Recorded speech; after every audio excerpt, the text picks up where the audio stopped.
네, 안녕하세요. 장정은입니다.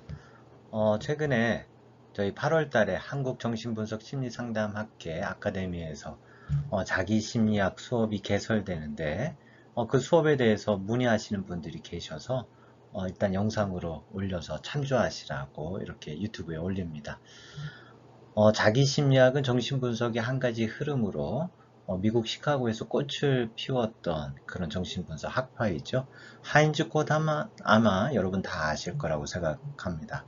이 하인즈 콧이 이 공감이라고 하는 측면을 대단히 강조하면서 이 자기심리학을 이렇게 전개해 나갔습니다. 이 자기심리학에서 가장 초점을 두는 게 무엇이겠습니까? 그건 아무래도 셀프, 자기가 되겠죠. 이 자기 구조가 견고하고 튼튼하고 견고했을 때 비교적 사람들이 생동감 있고 생명력 있게 삶을 살아갈 수 있고 영위할 수 있다는 이야기겠지요.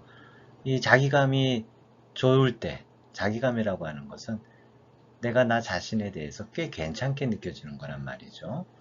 내가 참 좋게 느껴지는 겁니다.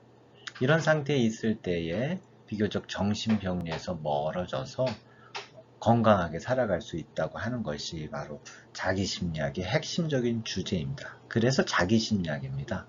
자기에 맞춰져 있습니다. 하지만요, 그건 이제 자기심리학을 아주 부분적으로만 이해하는 겁니다. 자기심리학에서 정말로 중요한 것은 바로 하인즈 코웃이 자기 대상이라고 불린 바로 이 개념에 있습니다. 자기 대상의 심리학이라고 불려질 정도로 자기 심리학은 사실은 자기 대상에 대한 심리학입니다. self object이죠. 자기 대상이라고 하는 것이 무엇일까요? 그것은 마치 나와 분리되어 있는 사람임에도 불구하고 나와 별개의 사람처럼 느껴지지 않는 대상입니다. 또 이렇게 말씀드릴 수가 있어요. 자기감이 중요하다고 말씀드렸죠. 그런데 이 자기감, 나에 대한 이 좋은 느낌, 나에 대한 이 존중감을 부쩍부쩍 높여주고 그리고 향상시켜주는 대상이라고 볼 수가 있겠어요.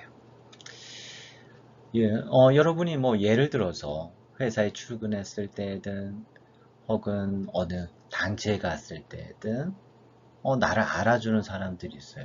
어머, 어쩜 이렇게 멋진 옷을 입고 왔어? 머리 스타일은 또 어때? 막 이렇게 이야기하는 동료들을 보게 되면 나에 대한 좋은 느낌이 뭐 안 생길 수가 없지요. 그날은 내가 나 자신에 대해서 참 좋은 느낌을 유지하고 관리할 수 있다. 이렇게 표현할 수 있을 겁니다. 즉 하인즈 코웃은 자기감이라고 하는 것이 딱 항상 일관성 있게 유지되는 것이 아니라 주변 사람들의 반응에 의해서, 즉 자기 대상의 이 반응에 대해서 때로는 유지되기도 하고 때로는 나에 대한 좋은 느낌이 별로 안 들 수도 있다라는 거예요. 이게 얼마나 중요한 것이냐면 이게 이제 앞으로 미국에서 상호 주관성 관계정신 분석이 발달하는데 아주 중요한 토대를 낳게 됩니다. 이 자기 대상이라고 하는 개념이 말이죠. 그래서 8월부터 시작되는 이 자기심리학 강의에서는 자기 대상이라고 하는 개념이 이 정신분석 흐름에 어떻게 강력하게 영향을 끼쳤는지를 살펴보려고 합니다. 보시다시피 저희 한국정신분석 심리상담학계 네 번째 학기 아카데미에는 네 가지의 수업이 개강되고 있는데 제가 이번에 회장을 역임하고 있지요. 이제 곧 회장이 끝나긴 하지만 아무튼 책임감을 갖고 지금 아카데미를 잘 지금 성장하기 위해서 노력하고 있는데요. 이번 학기에는 이제 제가 목요일 오후 7시에서 9시 사이에 자기심리학이라고 하는 과목으로 여러분 수업을 진행할 예정입니다.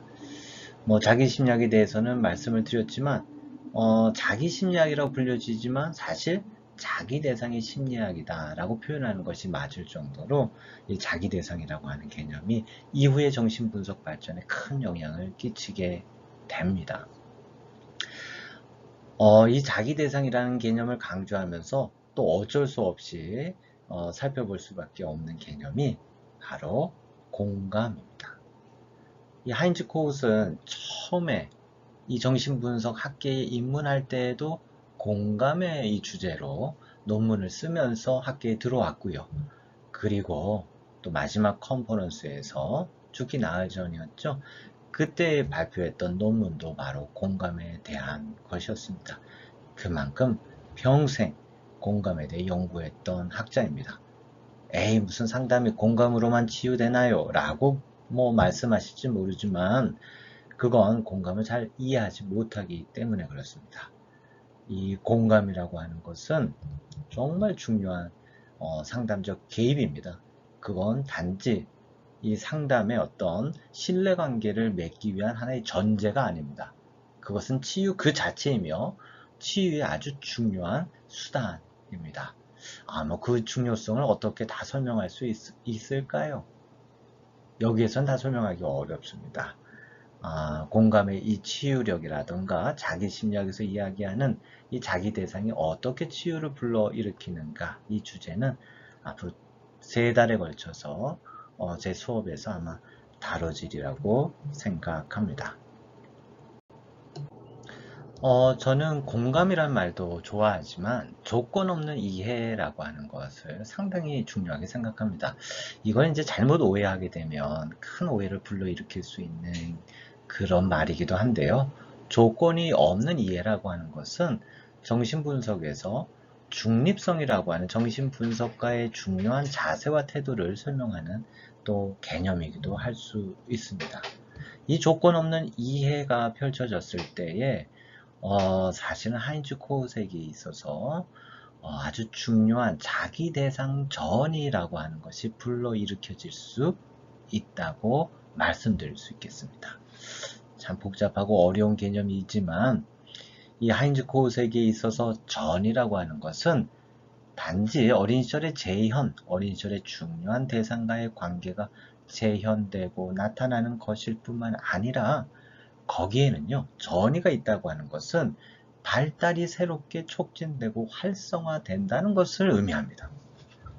이건 정말 중요한 개념이고 이후에도 상당히 큰 영향력을 끼치게 됩니다. 전이가 일어났다는 것은 단지 어린 시절 문제의 원인이 되었던 무의식을 의식화할 수 있는 수단이 될 뿐만 아니라 발달이 재활성화될 수 있는 조건이 마련되는 거예요.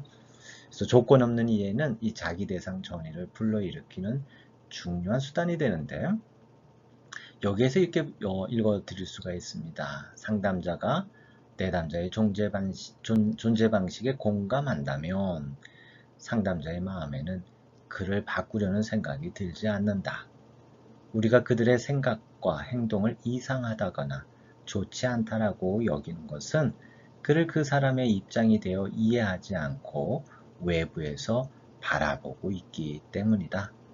내담자를 조건 없이 수용한다는 것은 내담자가 자기 자신을 좋아하든 싫어하든 학교에 가든 말든 우울증이 있든 없든 상담을 계속 하든 중단하든 혹은 상담자를 좋아하든 싫어하든 그것을 있는 그대로 받아들이고 내담자를 있는 그대로 수용하는 것이다.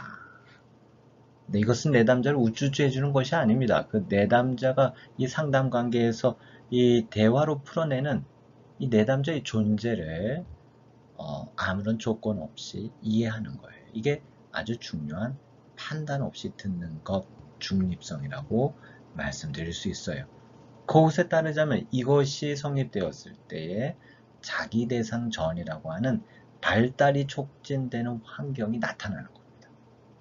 내담자에게서는 좋아지려고 하는 그 무엇인가가 생겨나는 겁니다. 이것은 대상관계 이론과 비교해서도 설명드릴 수가 있는데 나중에 또 동영상을 찍어서 올려드릴 수도 있을 것입니다. 어떻게 우리가 이런 경지에 조건 없는 이해의 수준에 도달하는 상담자가 될 수 있을까요? 혹은 우리는 어떻게 이렇게 조건 없는 이해를 실제 우리의 자녀 양육이라든가 혹은 우리가 어떤 돌봄의 현장에 제공할 수 있을까요? 바로 자기 심리학에서 이 수업에서 다뤄볼 것입니다. 목요일날 저녁 7시에서 9시 사이에 진행될 예정이고요. 제가 아마 댓글을 통해서 인스타와 그리고 제 블로그 링크를 걸어두도록 하겠습니다. 거기에 보시면 자세하게 수업을 신청할 수 있는 방법들이 있을 겁니다. 관심 있는 분들은 수업을 통해서 공감을 깊이 이해하고 조건 없는 이해를 어떻게 습득할 수 있는지 함께 이해해보는 시간이 되었으면 좋겠습니다. 네, 수업에서 뵐 수 있기를 바랍니다. 감사합니다.